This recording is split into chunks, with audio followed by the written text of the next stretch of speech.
Hi, everybody. Brendan Hanfield here for MS is BS.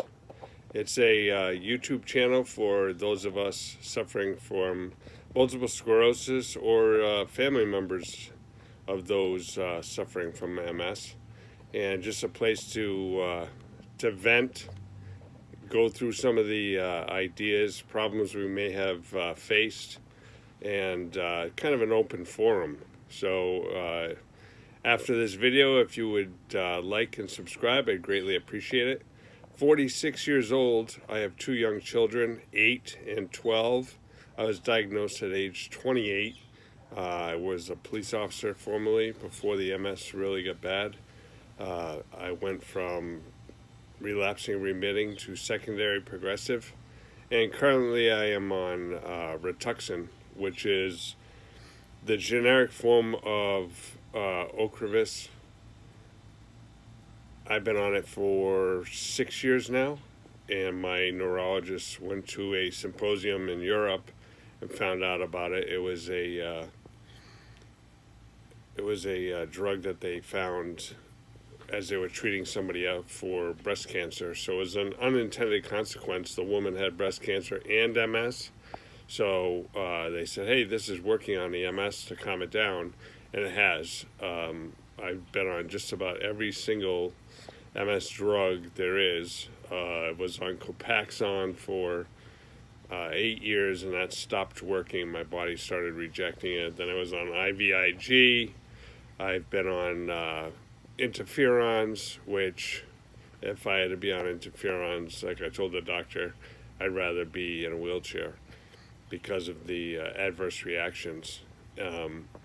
I have a greater sense of humor about the whole thing. My father always said there's two things in life that are certain, death and taxes, and I tell him no, there's actually three things in life that are certain: death, taxes, and if I don't take my desmopressin before bed, I'll wet the bed. And for a 46-year-old to admit that he wets the bed if he doesn't take medication is, I think it takes a lot of courage to admit things. I will not quit. The doctor told me when I was diagnosed, the less you do, the less you'll be able to do. And I take that to heart. I'm very active with the kids. Don't get me wrong, there are days like yesterday, last night, this morning, that I am in real rough shape. But I put a smile on my face. I don't let my wife and kids know. Last night I let my wife know that I was really, really in rough shape. But otherwise, I'm positive. I work as a product ambassador for Flowonix for the baclofen pump that is in my back that feeds baclofen directly to my intrathecal space.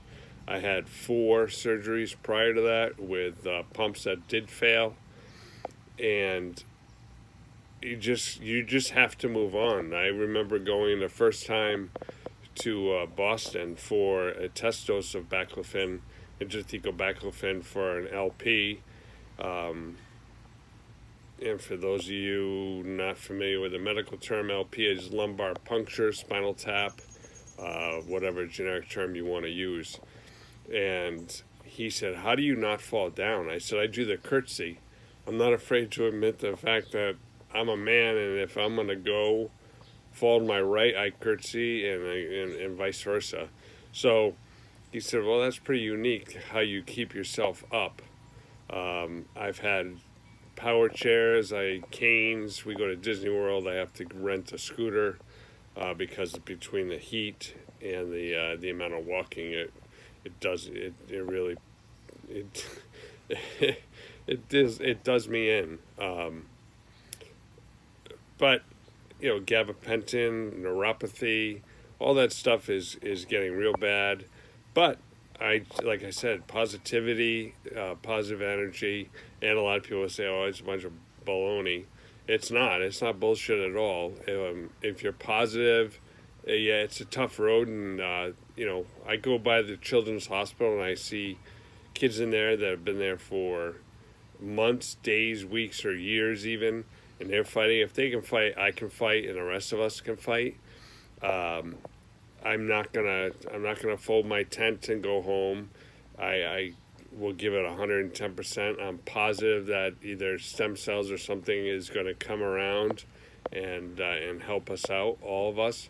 But right now, we take the medications, we take the the drugs that help fight the symptoms, and move forward. So I started MS is BS because I see, I talk to so many people who think it's a death sentence, and it is not. It's not a death sentence at all. There are people with far worse diseases than us. I go to the cancer center for my Rituxan every 6 months, and people are down and out about cancer. I said, at least yours can be cured. MS can't be cured. I'm stuck with this goddamn disease till I die, unless they find a cure. So be positive. You've got a 90% chance of it being cured and returning back to your normal life. And me, not so much. And the rest of us, not so much.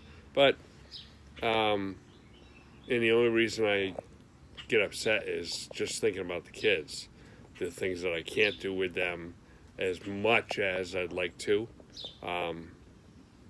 My running days of marathoning are over.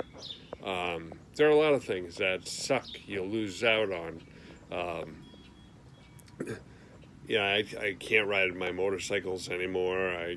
I'm looking for a trike because I know that I can't hold it up all the time. Or if something happens and I'm out on a ride, I don't want to be stuck or, in biker terms, if I have to ride on my own motorcycle behind another guy, it's called riding bitch. So I don't want to ride bitch. I want to ride a trike. So I sold my Harley and in search of a trike now. But these are all things that, it sucks, yes, but I'll get past it. I find another way to do it. And you kind of have to adapt everything, your lifestyle, your attitude. Cold really affects me. Cold is what has triggered some real severe relapses when I was remitting. I was bedridden for 4 months, and that's when they threw everything, including the kitchen sink, at it, and finally came out of it. And it was 2 more years before another real bad relapse, but that was triggered by real cold weather. The heat bothers me a little bit, but not to the amount that the cold does. So I know that everybody's different. I take plenty of vitamin D as prescribed by my neurologist. And I just hope that this channel can help people see that it's not, it sucks, but it's not as bad as you think it is. And no two people are alike. I've got several friends that I've met through the disease, and friends that have been friends of my wife and myself for years who get diagnosed, because we're in, the Northeast being the start of the American Revolution, and Rhode Island being the jewelry capital of the world. Every river was a source of power for the plants, but also the waste stream for the plants. So there's a lot of heavy metals, and there's a huge density of MS in Rhode Island and southeastern Mass, western Worcester County, Arkansas. So I do my studying, I do my reading on MS and where the highest densities are. So I hope everyone has a great day. I hope everybody subscribes and likes my channel. And till next time, stay strong, and remember, MS is BS.